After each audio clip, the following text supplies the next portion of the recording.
আপনি যে প্যারিসে আসলেন কিভাবে, যখন প্যারিসের ব্যাপারে শুনলেন তখন আসতে পারলেন। এরকম যদি বই অধ্যয়ন করবো, শিলা প্রভুপাদের বই অধ্যয়ন করবো, তাহলে মোটিভেটেড থাকতে পারবো।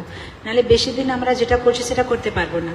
সে যদি সেবাই করছে সেটা ক্রিয়া হয়ে যাবে। কিন্তু যেরকম আমি অনেক সময় বলি, যখন যোগা করে, যোগাতে শ্বাস নিতে হবে আর হাত পার উপর করতে হবে। শুধু হাত পার উপর করলে ওটাকে বলে এক্সারসাইজ, কিন্তু হাত আর পার উপর করতে করতে সাথে সাথে শ্বাস নিলে সেটাকে বলে যোগা।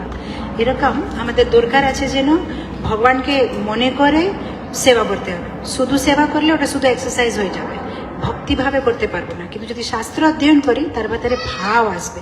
আর ভগবানের নাম হচ্ছে ভাবগ্রাহী, উনি আমাদের ভাবটা স্বীকার করেন। যখনই আমরা যেই সেবাটা করবো, যদি শাস্ত্র অধ্যয়ন হচ্ছে তার ভিতরে ভাব আসবে। যখন আমরা বুঝবো যে ভগবান এত গ্রেট, যেরকম ইংলিশে বলা আছে যে we know god is great but we don't know how great is god.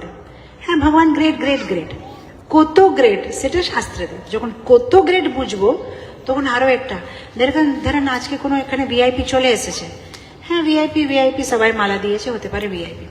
যদি আপনি নিজে জানে কত যে ভিআইপি, কত যে ওর সাথে 1 মিনিট দেখা করা খুব মুশকিল আছে, তখন আপনার একটা আরো রেসপেক্ট বেড়ে যাবে যে আরে রিয়েলি এত মুশকিল আর আমরা এত সহজে পেয়ে গেলাম।